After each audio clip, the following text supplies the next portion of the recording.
Ay ilan naging legman o backman na lang. Engineer Alcantara, tama po? Hindi ko po binibigay, pinapipirmahan niya. Dahil alam mo nung engineer na yun,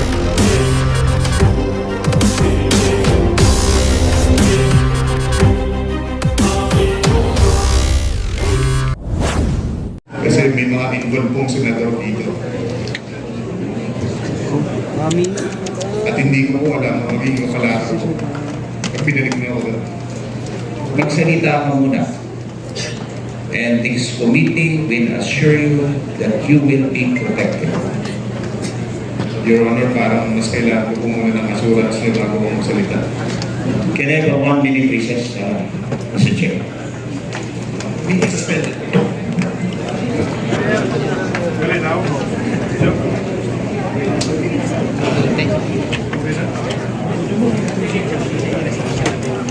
Surprise, oh.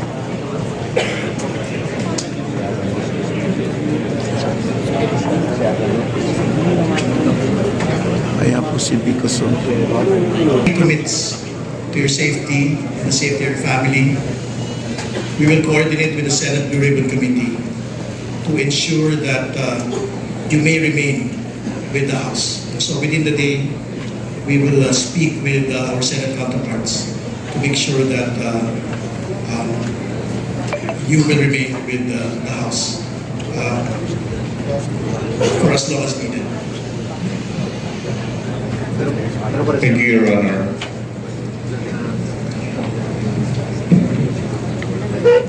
Congressman Adjo is recognized, please. Thank you, Mr. Chair. I'd just like to take off from the line of questioning of Congressman Ruby. Engineer Bryce, binigyan ka namin ng oras, you requested for a few minutes para to confirm with your lawyers. Are you ready now to answer these questions? Sabi mo kanina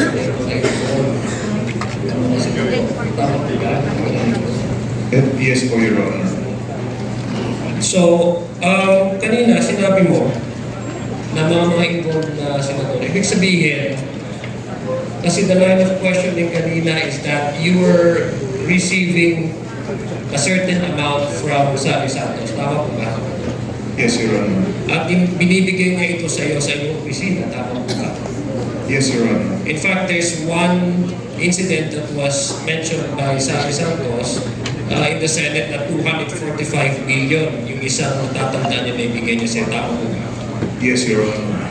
Itong 245, just a portion of that, because according to you, from 2022 up to 2025, your estimate is that it's over $1 billion na yung natanggap mo tao po. Yes, Your Honor. Approximately. Okay, sige. So binibigay mo to kay Engineer Alcantara, tama po? Hindi ko po binibigay, kinukuha. Kinukuha, sorry. Kinukuha ni Alcantara. Nakabox nga po, sabi mo nga po, di ba? Yes, Your Honor. Okay, pag sinabi mong may involved, ibig sabihin logic would dictate and you don't need to be a rocket scientist para to assume that yung binibigay ay may hati-hati. Tama po ba? May breakdown. Yes po, Your Honor. Sinasabi niya po, kinukuha na yung commitment. Commitment na ano ibig sabihin commitment? Yung sino-talinong hatian yun. Kung ako mag-interpret, commitment po para kay Senator.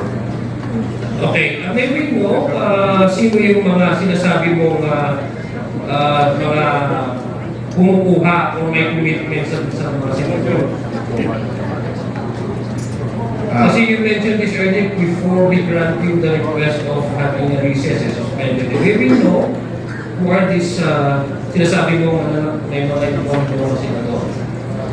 Okay lang po magkasahin po, Your Honor, kung ano lang po yung naisulat ko. Pero pinapangako ko naman po sa inyo na ang full details ito ay bibigay po sa written statement namin ng mga abogado. Mr. Chair, our guest is requesting that be allowed to read. Ito ba yung salaysay mo na pinirmahan mo? Tama po ba? Ito ba yung tinatanong sa iyo kanina ni Congressman Garbin? Yes po, sinulat ko, pinirmahan ko rin po. Okay. Mr. Chair, may we request that he be allowed to read his salaysay statement, which is Engineer Hernandez, please proceed. Thank you.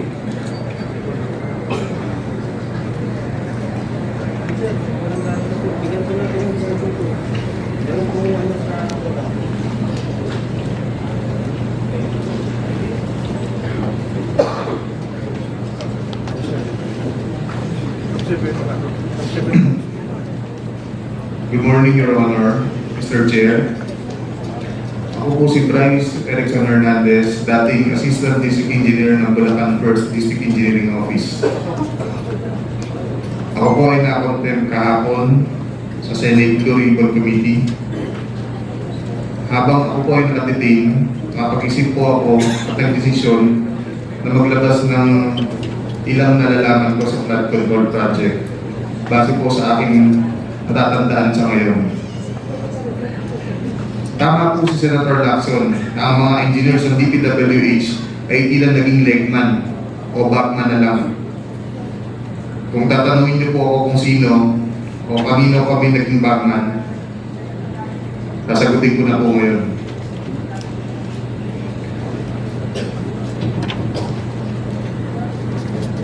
Sabi ni Senator Marcoleta kahapon, ligtas ka na.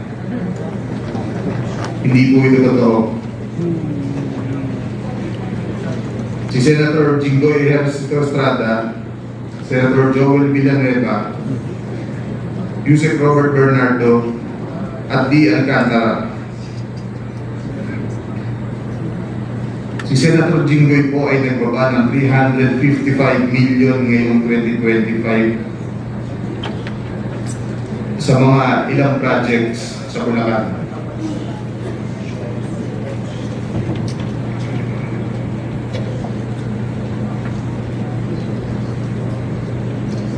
At ang sabi po ng boss ko dito ay 30% ng commitment dito. Ang mga projects po na to ay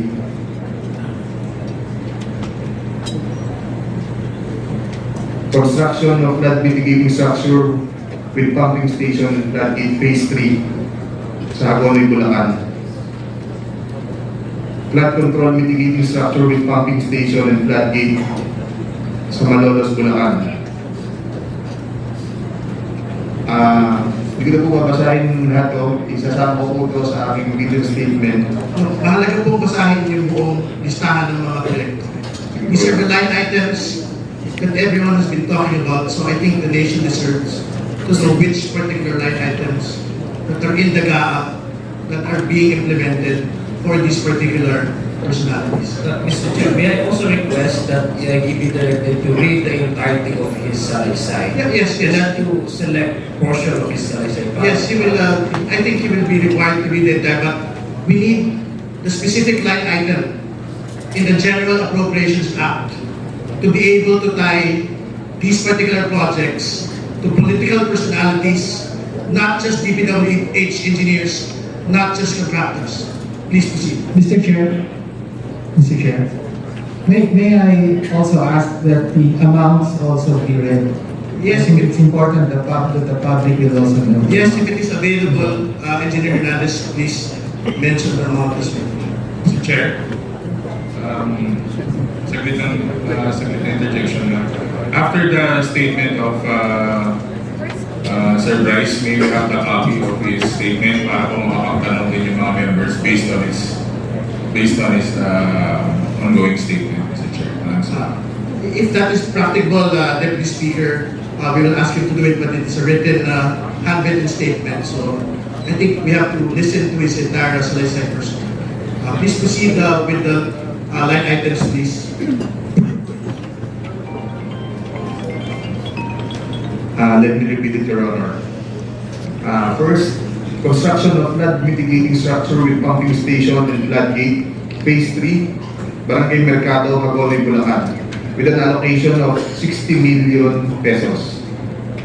Number 2, construction of flood mitigating structure with pumping station and floodgate at Mambog Creek, phase 3, Malolos City, Bulacan, with an amount of 45 million pesos. Construction of flood mitigating structure with pumping station and floodgate, phase 3, Barangay Iba, Hagonoy, Bulacan, amounting to 60 million pesos. Construction of flood mitigating structure with pumping station at Calero Phase 3, Malolos City, Bulacan, with an amount of 50 million pesos.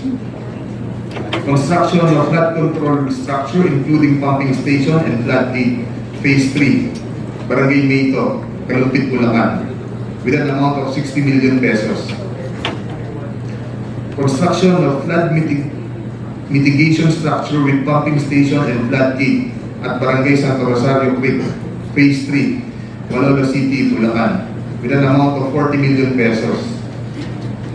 And last, construction of flood mitigation structure including pumping station and floodgate Phase 3, Barangay Carillo, Agole, Bulacan, with an amount of 40 million pesos. And all of that with a total of 355 million pesos, Your Honor. Josh. This is supposed to be the allocation of which political personality? Senator Jinggoy Estrada po, Your Honor. Thank you for the clarification. We can proceed with reading the handwritten statement. So, Chair, may I continue? Let me finish the handwritten statement. Okay, tapos na po yung handwritten statement. Nakikita mo ba yun? Nagbaba po si Senator Jinggoy at ang kanyang SOP dito ay 30%. As per our District Engineer Henry Alcantara.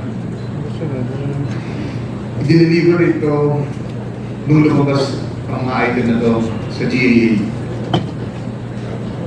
Mga driver namin sa DPWH Bulacan First ang nag-deliver sa kausap nila.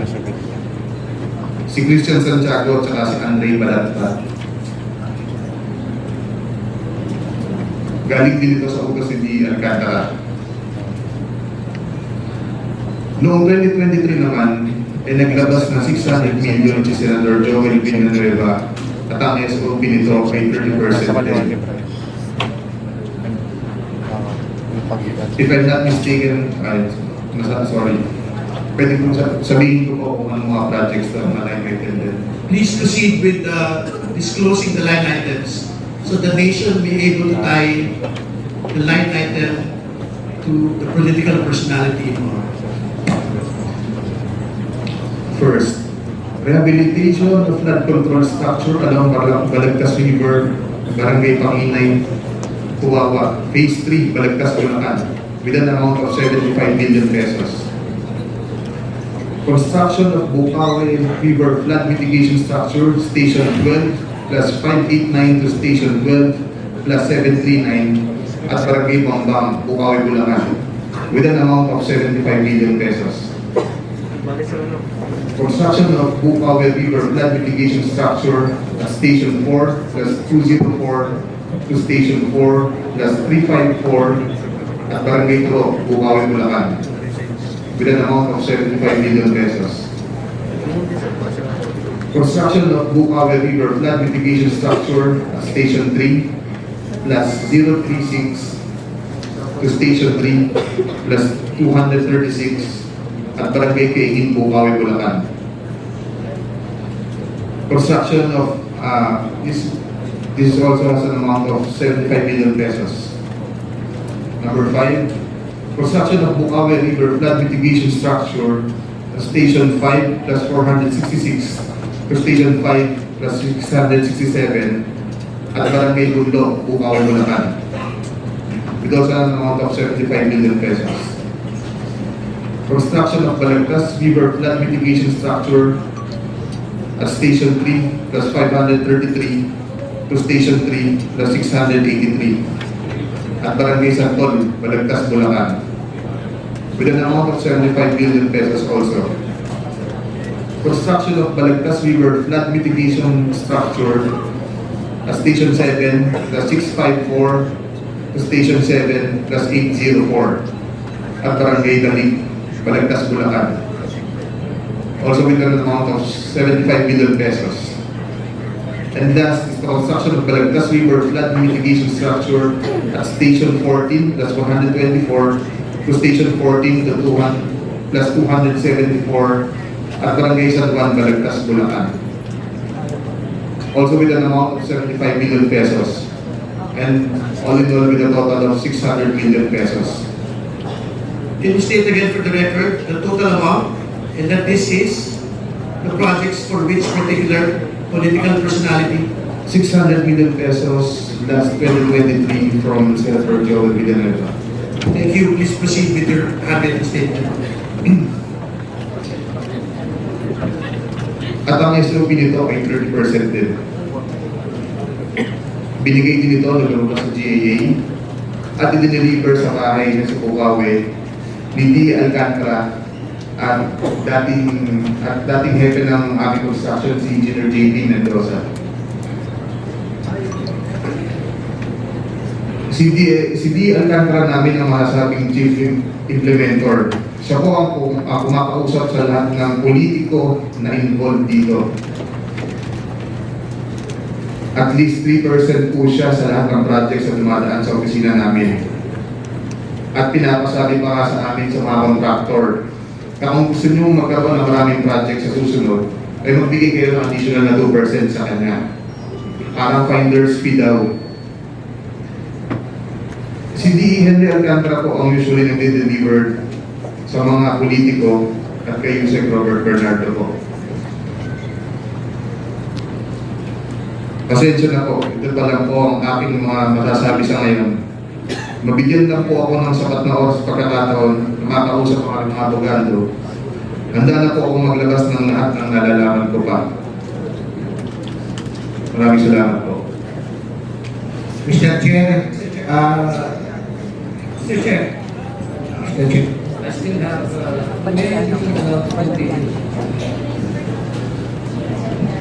Mr. Chair, We have to allow Congressman Adjong to finish his interpellation. Mr. Chair, it's the rule is majority that Congressman Gavin. To be clear, as far as practicable, it is the rule of an alternating majority-minority. So you will have your time after this is finished.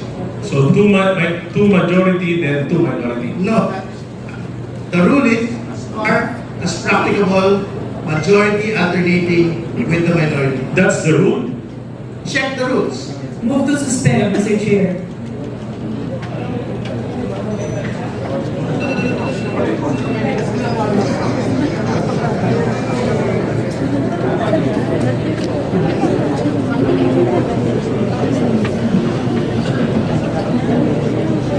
Meeting resumed. Please proceed. Mr. Chair, thank you.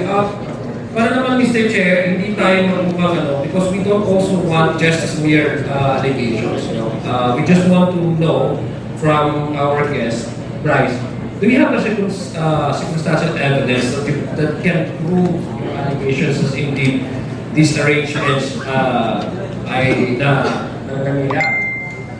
Meron ka bang pruweba, di ba?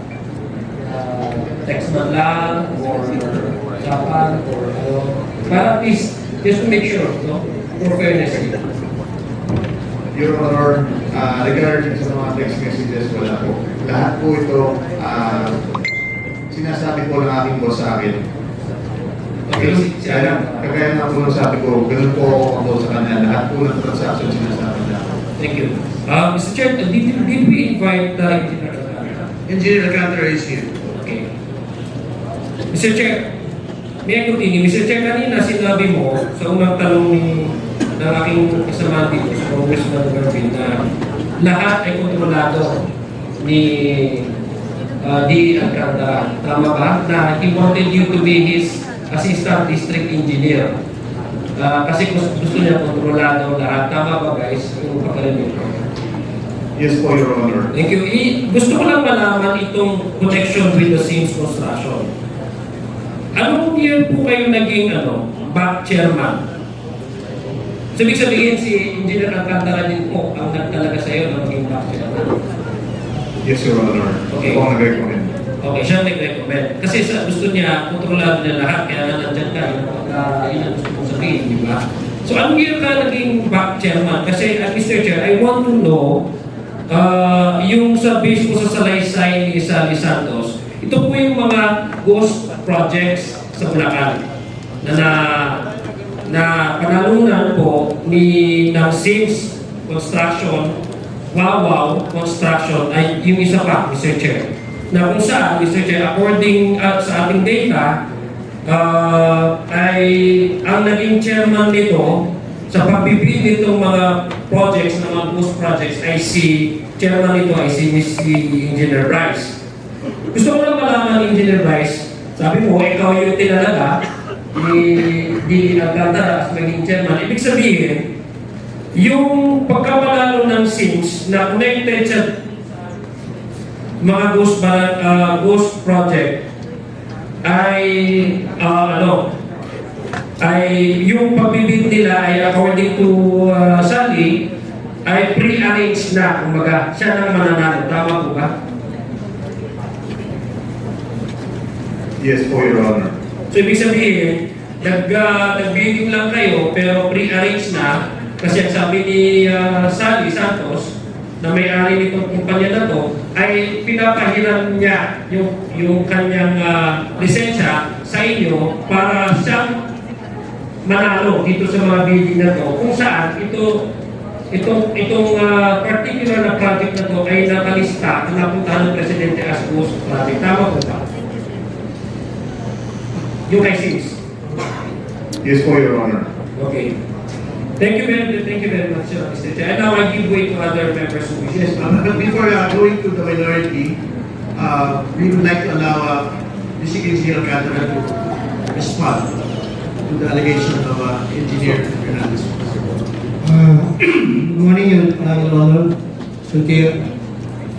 Yung sinasabi niya po na dinala niya sa akin ng pera, hindi po totoo. Wala po akong tinatanggap tungkol po sa nanggagaling ng transaksyon nila kay Sally Santos. Kahapon po sa Senado, binanggit po ni Sally na sila po ang nangongontrata. Paano niya po ibibigay sa akin? Kung yun po ay kontrata nila. Pwede po bang ibibigay sa akin ng buo yan?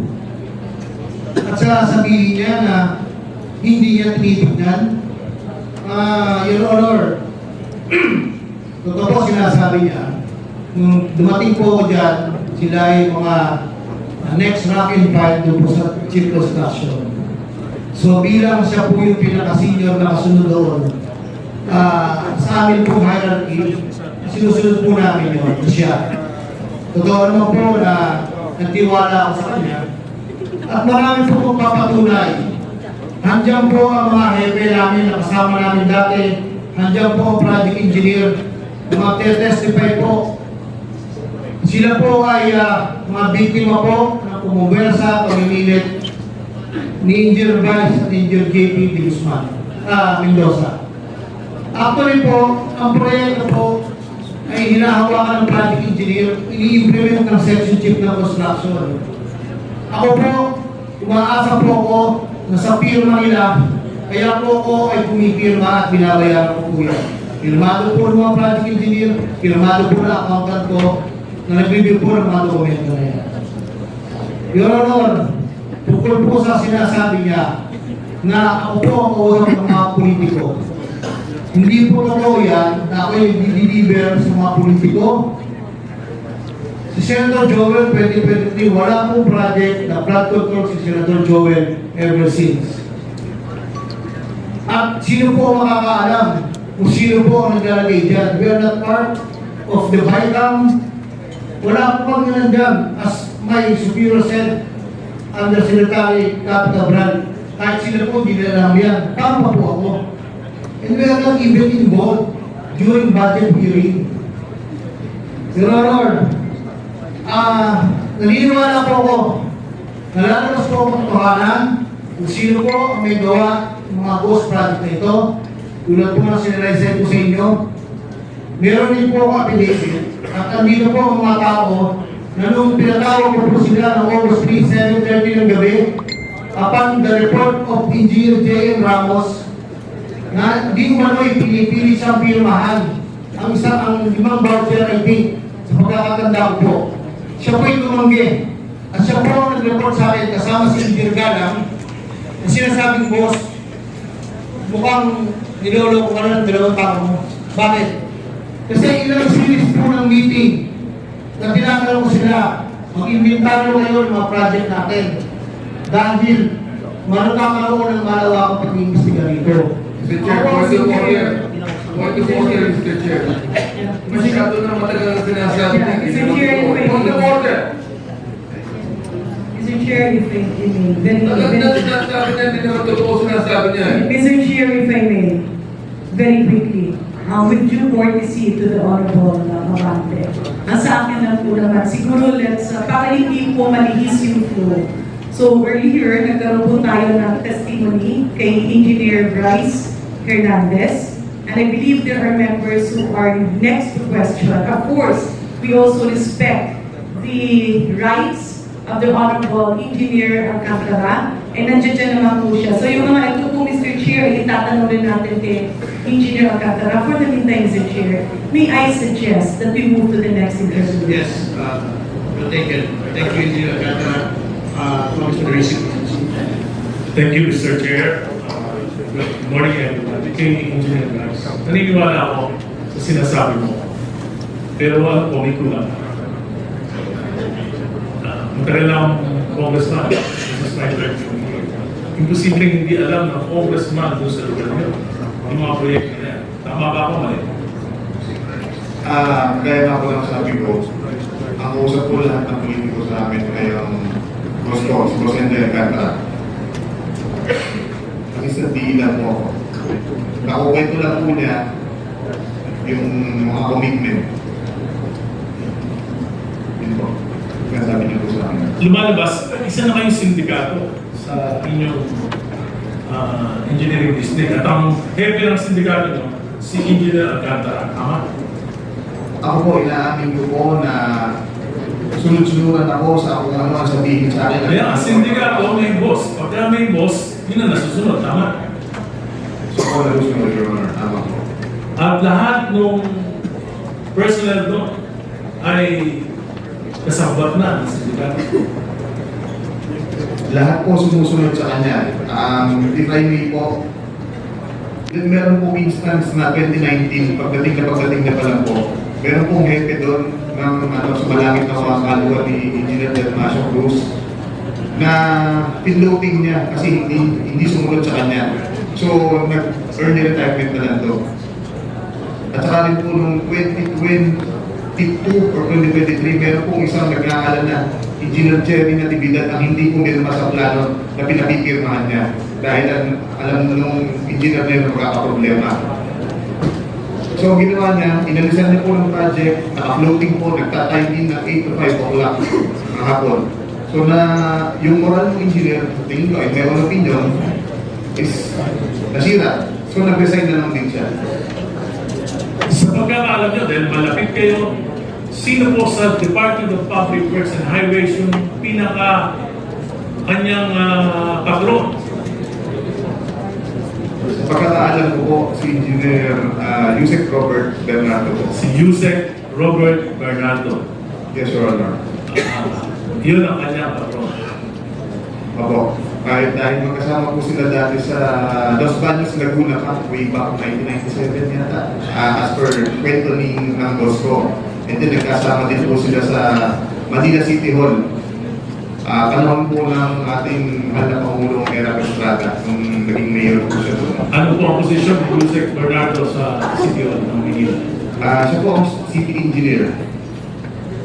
Okay, salamat po. Gusto kong tanongin si Yusek Bernardo.